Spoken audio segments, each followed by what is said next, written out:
आखिरी बार कब आपने सच्चे दिल से अल्लाह को पुकारा था? आप नमाज पढ़ते हैं, लेकिन क्या महसूस करते हैं? क्या हम सिर्फ नाम के मुसलमान हैं? मुसलमान मसरूफ़े ज़िंदगी में नमाज रोज़ा अदा कर रहे हैं, लेकिन दिल में अल्लाह की मौजूदगी कम हो गई है।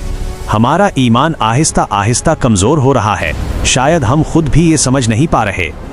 ये वीडियो आपको दिखाएगी कि हम कैसे अल्लाह से दूर हो जाते हैं और कैसे दोबारा वापस आ सकते हैं।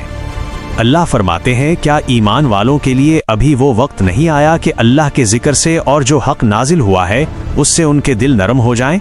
सूरह हदीद आयत 16। यानी हमारा दिल खो गया है। ये आयत याद दिलाती है कि अल्लाह का जिक्र ही हमारी सुकून और ताकत है। रसूलुल्लाह सल्लल्लाहु अलैहि वसल्लम ने फरमाया, जो अपने रब का जिक्र करता है और जो जिक्र नहीं करता, उनकी मिसाल जिंदा और मुर्दा शख्स की तरह है। सही बुखारी। यानी नमाज या रोज़ा सिर्फ एक रूटीन नहीं, बल्कि उसके जरिए दिल और कल्ब को जगाना जरूरी है।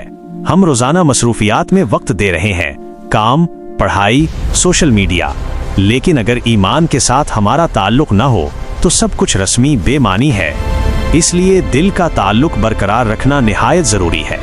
एक शख्स बाकायदगी से नमाज पढ़ता है, नमाज के बाद फिर पहले जैसे गुनाहों में वापस चला जाता है। सोशल मीडिया हमारे जहन पर कब्जा कर लेता है, हम अल्लाह का जिक्र भूल जाते हैं, काम और कैरियर तरजीह बन जाते हैं, इबादत का एहसास कम हो जाता है। अगर आज मौत आ जाए, क्या आप तैयार हैं? क्या आपका ईमान सिर्फ एक शनाख्त है या दिल में भी है? हमने अल्लाह को नहीं खोया, हम सिर्फ दूर चले गए हैं। इसका हल ये है, 1. छोटे छोटे आमाल से शुरू करें, जैसे रोजाना 5 मिनट दिल से जिक्र करें।